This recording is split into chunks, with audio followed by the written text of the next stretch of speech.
Sama beberapa dekad yang lalu kan. Jadi sejak ia digubal, kita nampak terdapat banyak perubahan dari segi ekonomi, politik, sosial dan teknologi negara. Dia sangat perubahan dia sangat drastik dan kadang-kadang kita tak boleh nak kejar perubahan teknologi. Macam tadi pun cukup kan. Ada dia setiap bukan tahun lagi, setiap bulan ada je perubahan, ada je teknologi canggih. Kita tak boleh kena beli baru dan sampai bila kita beli baru. Jadi itulah menunjukkan bahawa berlakunya perubahan IT yang sangat pantas. Bukan sahaja di Malaysia tetapi di seluruh negara. Okey. Jadi saya nak beritahu apakah asas-asas punca kepada kuasa pindaan terlebih dahulu. Okey. Untuk makluman yang sidang hadirin yang saya muliakan, kita tidak nafikan bahawa perkembangan sektor pertubuhan telah memberi sumbangan yang sangat besar kepada pembangunan masyarakat sivil dan negara. Jadi mereka NGO ni memain peranan yang sangat penting sebenarnya, yang signifikan di dalam pelbagai bidang termasuk kebajikan, pendidikan kesihatan, hak asasi manusia dan juga pembangunan komuniti. Jadi namun demikian kita juga harus memahami bahawa terdapat perubahan lanskap pada dunia yang sangat mencabar. Kita tidak boleh bergantung kepada teknologi lama.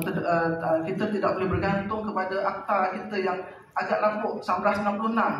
Meskipun terdapat banyak pindaan dibuat secara kecil-kecilan, kalau tak salah 8 pindaan sekali, tapi masih tidak cukup dan tidak ampuh lagi untuk kita gunakan pada masa sekarang. Betul tak? Kalau kita tengok dulu NGO ni sikit je, tapi sekarang beratus ribu di bawah JPPM sendiri ya. Itu yang kita akui bahawa cabaran yang dihadapi oleh pihak JPPM di dalam mengawal sedia pertubuhan ini bukan satu tugas yang mudah. Peranan mereka sangat penting dan peranan mereka juga sangat mencabar. Macam-macam jenis perangai NGO ni, betul tak? Ada yang baik, ada yang jahat, ada yang nampak baik tapi jahat. Jadi itulah cabaran kita. Jadi tak apa, kita mengakui bahawa pentingnya NGO kepada negara. Sebab mereka juga menyumbang, membantu kerajaan memantapkan ekonomi, memantapkan pendidikan, kesihatan kepada masyarakat, memantapkan pembangunan sosial dan sebagainya. Maka di situ kita melihat bahawa seiring dengan keperluan semasa pindaan ini perlu dibuat. Dengan keperluan semasa serta memenuhi piawaian antarabangsa. Yang kedua, kita nak pindah tafsiran terma yang diguna pakai dalam Akta 832 ni supaya dia lebih jelas dan selari dengan terma semasa. Yang ketiga, kita nak memperkemas dan memfokus mula bidang kuasa JPPM melalui beberapa bentukan baru yang saya akan sampaikan sebentar tadi. Kita juga nak meningkatkan keberkesanan penguatkuasaan. Melalui apa? Melalui SOP yang kita buat dan kawal sedia. Yang kelima, kita nak memperkemas syarat pendaftaran, pengurusan tata kelola parti politik.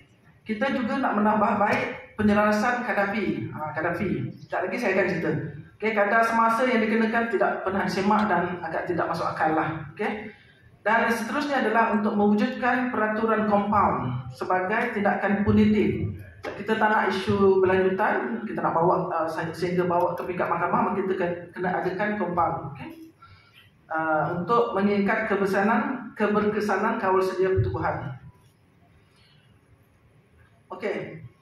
Secara keseluruhan, pindaan akta ni melibatkan 17 pindaan. Ada 8 peruntukan baru, 8 perkara baru, termasuk satu. Secara keseluruhan. Jadi saya akan bacakan apa dia.